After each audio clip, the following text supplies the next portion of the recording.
चिड़िया अंडस्को की अंडस्को परेशानी। कैसोवेरी चिड़िया को बचपन से ही बाकी चिड़ियों के बच्चे चिढ़ाते थे। कोई कहता, जब तू उड़ नहीं सकती तो चिड़िया किस काम की, तो कोई उसे ऊपर पेड़ की डाल पर बैठकर चिढ़ाता कि अरे कभी हमारे पास भी आ जाया करो, जब देखो जानवरों की तरह नीचे चढ़ती रहती हो। और ऐसा बोलकर सबके सब खूब हंसते। कैसोवेरी चिड़िया शुरू शुरू में इन बातों का बुरा नहीं मानती थी, लेकिन किसी भी चीज़ की एक सीमा होती है। बार बार चिढ़ाए जाने से उसका दिल टूट गया। वह उदास बैठ गई और आसमान की तरफ देखते हुए बोली, हे ईश्वर, तुमने मुझे चिड़िया क्यों बनाया, और बनिया तो मुझे उड़ने की काबिलियत क्यों नहीं दी। देखो सब मुझे कितना चिढ़ाते हैं। अब मैं यहाँ एक पल भी नहीं रह सकती। मैं इस जंगल को हमेशा हमेशा के लिए छोड़कर जा रही हूँ। और ऐसा कहते हुए कैसोवेरी चिड़िया आगे बढ़ गई। अभी वो कुछ ही दूर गई थी कि पीछे से एक भारी भरकम आवाज आई। रुको कैसोवेरी, तुम कहाँ जा रही हो? कैसोवेरी ने आश्चर्य से पीछे मुड़कर देखा। वहां खड़ा जामुन का पेड़ उससे कुछ कह रहा था। कृपया तुम यहाँ से मत जाओ, हमें तुम्हारी जरूरत है। पूरे जंगल में हम सबसे अधिक तुम्हारी वजह से ही फल फूल पाते हैं।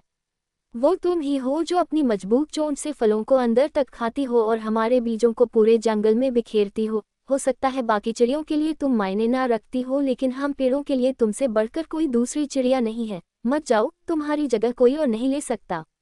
पेड़ की बात सुनकर कैसोवेरी चिड़िया को जीवन में पहली बार एहसास हुआ कि वो इस धरती पर बेकार में मौजूद नहीं है। भगवान ने उसे एक बेहद ज़रूरी काम के लिए भेजा है, और सिर्फ बाकी चिड़ियों की तरह न उड़ पाना कहीं से उसे छोटा नहीं बनाता। आज एक बार फिर कैसोवेरी चिड़िया बहुत खुश थी। वह खुशी खुशी जंगल में वापस लौट गई। फ्रेंड्स, कैसोवेरी चिड़िया की तरह ही कई बार हम इंसान भी औरों को देखकर लो फील करने लगते हैं। हम सोचते हैं कि उसके पास ये है, उसके पास वो है, सब कितनी लकी हैं, एंड ऑल दैट। हमें कभी भी बेकार के कंपैरिजन्स में नहीं पड़ना चाहिए। हर एक इंसान अपने आप में यूनिक है, अलग है। हर किसी के अंदर कोई ना कोई बात है जो उसे खास बनाती है।